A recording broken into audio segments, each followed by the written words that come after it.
I want to take a moment to talk about the ethics of radical environmentalism. I think it's well agreed upon that we have a personal responsibility for the future of our planet.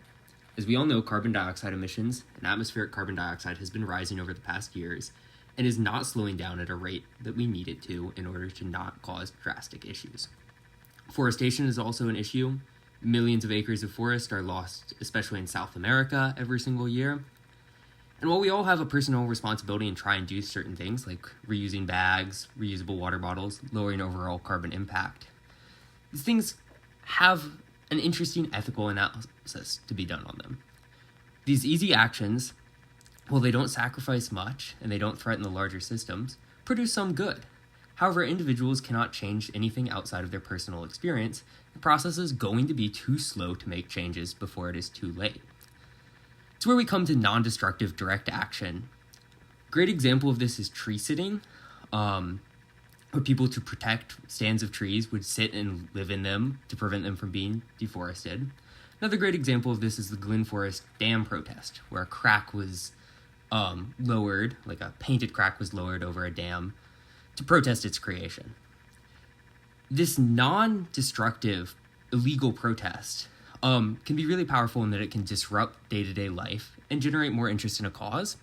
However, struggles when it's ignored by the opposition, and even these good-intentioned actions can end up backfiring, as causes often get painted as a nuisance, making them ethically dubious.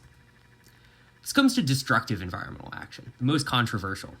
This takes place in many forms. One of the most exemplary of it is tree spiking, where spikes are placed into trees to prevent them from being chopped down, or in militant groups, i.e. the Guardians of the Forest, group of indigenous Brazilian militants protecting their Amazon rainforest from extraction. When we think about the ethics of these kind of things, it's a little more complex. They are very effective, the most effective way of protecting our natural resources. However, that effectiveness comes at an ethical risk. When people cut trees with spikes in them, there's the possibility of chainsaw kickback, resulting in serious injury to the people cutting them. This sort of creates an ethical dilemma between protecting our natural environment and doing it in a way that causes no harm.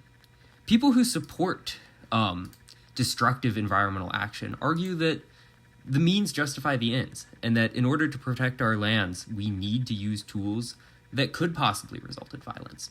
They argue that often this kind of sabotage, while yes, it will have an initial harmful impact, it can create a system where economic interests are lowered for companies developing future lands, as they have to account for mitigation strategies for this kind of action. After watching this video, I hope the viewer takes a moment to question what ethical environmental action is. It is often easy to look at what is legal and illegal and base all decisions off that. And I hope that in the future, people will think more and more about what is ethical and what is the right choice to do.